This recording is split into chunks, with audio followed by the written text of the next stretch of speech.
त्योहार का सीजन आते ही जहां लंबी रूटों में चलने वाली बसों के यात्री किराए में वृद्धि हो जाती है, जिसे देखते हुए अभी कुछ दिन पहले ही संबंधित विभाग के द्वारा भोपाल से बालाघाट और इंदौर से बालाघाट आने वाली बसों के किराए की सूची को सार्वजनिक करते हुए शिकायत नंबर भी जारी किया गया था। जिसके बाद 5 दिनों में 5 शिकायतें परिवहन विभाग के पास जारी किए गए नंबरों पर की गई, जिसमें परिवहन अधिकारी के द्वारा शिकायतों पर कार्रवाई करते हुए यात्रियों से बढ़ा हुआ किराए को वापस करवाए जाने की बात तो कही जा रही है, किंतु अभी तक यात्रियों के द्वारा बताया जा रहा है कि उन्हें बढ़ा हुआ किराया वापस नहीं मिला है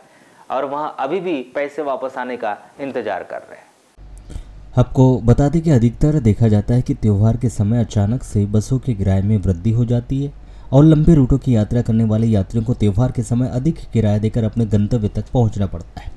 और यह कोई पहला मामला नहीं, ऐसे मामले अधिकतर त्योहार के समय सामने ही आते रहते हैं, जिस पर समय समय पर संबंधित विभाग की कार्रवाई भी करता है। अभी कुछ दिन पहले ही बालाघाट प्रभार पर आए प्रभारी मंत्री के द्वारा परिवहन विभाग के अधिकारियों को अधिक किराया लेने वाली बसों वहीं एजेंसियों पर भी कार्रवाई करने के निर्देश दिए गए थे। परिवहन विभाग के द्वारा भी कुछ दिन पहले ही लंबी रूटों की बसों के किराए और अधिक किराया लेने वाली बस एजेंसियों से शिकायत करने के लिए शिकायत नंबर भी जारी किया था, जिसमें 5 दिनों में 5 शिकायतें शिकायत नंबर पर दर्ज हुई है, जिसमें अधिकतर इंदौर से बालाघाट आने वाली बसों की शिकायत यात्रियों के द्वारा अधिक किराया लेने को लेकर की गई, जिस पर शिकायत मिलने के बाद परिवहन विभाग के द्वारा यात्रियों को किराया वापस करने की बात कही जा रही है। पर यात्रियों का कहना है कि अभी तक उनसे बढ़कर लिया हुआ किराया वापस नहीं किया गया, जबकि संबंधित विभाग के द्वारा अलग अलग स्थान के अलग अलग किराए की लिस्ट भी जारी कर दी गई थी। उसके बावजूद भी देखा जा रहा है कि यात्रियों को अधिक किराया उनसे वसूला जा रहा है। अब देखना होगा कि परिवहन विभाग शिकायत मिलने पर इन बसों पर क्या कार्रवाई करता है। परिवहन विभाग से जारी निर्देश के अनुसार सभी बस ऑपरेटर्स को निर्धारित किराए के निर्देशों के पालन करने के निर्देश दिए हैं। उन्होंने बालाघाट से इंदौर भोपाल आने जाने वाली बसों की किराया सूची जारी की है।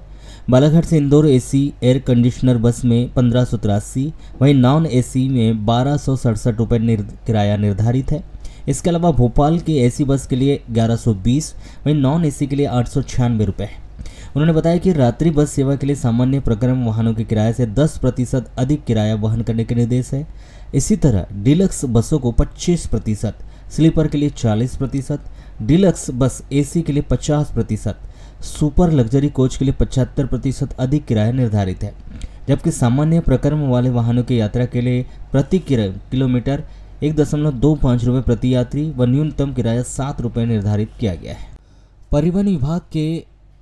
भूपेंद्र कुमार नारनौरे से जब दूरभाष पर चर्चा की गई तो उन्होंने बताया कि जो बीते दिनों परिवहन विभाग के द्वारा जारी किए गए 2 नंबरों पर अभी तक 5 दिनों में 5 शिकायत उन्हें प्राप्त हुई, जिसमें अधिकतर शिकायत इंदौर से बालाघाट चलने वाली नंदन बस की है, जिसमें यात्रियों के द्वारा बढ़े हुए किराया लेने की शिकायत की गई है। तो वहीं एक शिकायत भोपाल से बालाघाट चलने वाली बस की भी यात्रियों के द्वारा शिकायत की गई, जिसमें बताया गया है कि जो निर्धारित किराया रहता है उस किराए से अधिक किराया इन बसों के एजेंटों के द्वारा लिया गया, जिसमें सामान्यतः इंदौर से बालाघाट का किराया 1250 रुपये से 1350 रुपये लिया जाना चाहिए, किंतु इन शिकायतों में नंदन बस के एजेंट के द्वारा 2450 रुपये तक का किराया यात्रियों से लिया गया है। ऐसी शिकायत यात्रियों के द्वारा की गई।